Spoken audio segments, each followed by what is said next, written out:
মক্কার আলোছায়ায় এক শিশুর জন্ম। মক্কার আকাশে তখনও সূর্য পুরোপুরি ওঠেনি। পাহাড়ের ছায়া শহরের কাঁচা রাস্তাগুলোকে ঢেকে রেখেছে। সেই ভোরে কুরাইশ গোত্রের এক সম্মানিত পরিবারে জন্ম নিল এক শিশু, যার নাম রাখা হল আব্দুল্লাহ।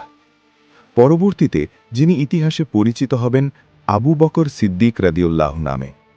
কিন্তু সেই মুহূর্তে কেউ জানত না এই শিশুই একদিন নবী করিম সাল্লাল্লাহু আলাইহি ওয়াসাল্লামের সবচেয়ে ঘনিষ্ঠ সাথী, ইসলামের প্রথম খলিফা এবং সত্যের অটল পাহাড় হয়ে উঠবেন। আবু বকরের পিতা উসমান ইবনে আমির, যিনি পরিচিত ছিলেন আবু কুহাফা নামে, ছিলেন একজন সৎ ও পরিশ্রমী মানুষ। মা উম্মে খায়ের ছিলেন কোমল হৃদয়ের, সন্তানদের আদর্শ মানুষ হিসেবে গড়ে তোলার ব্যাপারে ছিলেন সচেতন। ছোটবেলা থেকেই আব্দুল্লাহ অন্য শিশুদের থেকে আলাদা ছিল। সে খেলাধুলা করত, কিন্তু কখনোই বাড়াবাড়ি করত না। তার চোখে ছিল এক ধরনের গভীরতা, যেন সে প্রশ্ন করত, এই পৃথিবীর আসল সত্য কি। মক্কার বাজারে যখন কোলাহল উঠত, ব্যবসায়ীরা চিৎকার করে তাদের পণ্য বিক্রি করত, তখন ছোট আব্দুল্লাহ বাবার হাত ধরে দাঁড়িয়ে থাকত। সে লক্ষ্য করত মানুষ কিভাবে কথা বলে, কিভাবে দামাদামি করে, কিভাবে কেউ সৎ থাকে আবার কেউ ঠকায়। এই পর্যবেক্ষণই তাকে ধীরে ধীরে এক সত্যনিষ্ঠ মানুষে পরিণত করছিল। শৈশবেই সে শেখে পড়ালেখা, যা তখন মক্কায় খুব সাধারণ ছিল না। তার স্মরণশক্তি ছিল প্রখর। কবিতা শুনলে সে সহজেই মুখস্থ করে ফেলত। আরবদের বংশ পরিচয়, ইতিহাস, গোত্রের কাহিনী সব কিছুতেই তার আগ্রহ ছিল। বন্ধুদের মধ্যে সে পরিচিত ছিল শান্ত, ভদ্র এবং বিশ্বাসযোগ্য হিসেবে।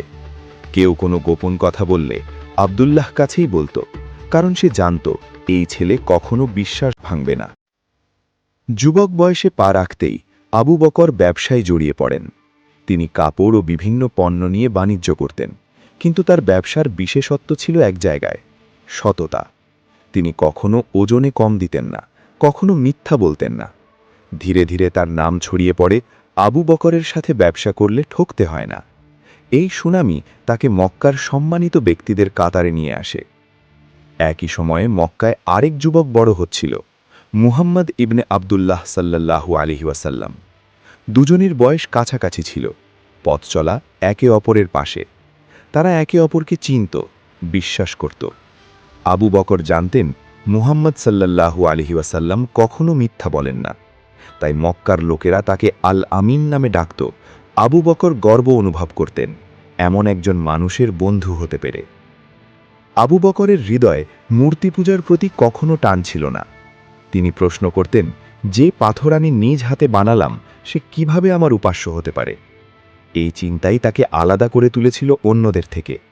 তিনি সত্যের খোঁজে ছিলেন, এমন এক আলো খুঁজছিলেন যা তার হৃদয়ের অন্ধকার দূর করবে।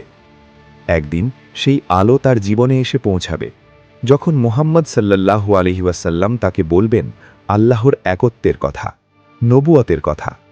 কিন্তু তার আগে এই শিশুর, এই যুবকের জীবন গড়ে উঠছিল ধীরে ধীরে, সততা, বিশ্বাস এবং সত্যের পথে চলা এক অনন্য গল্প হিসেবে।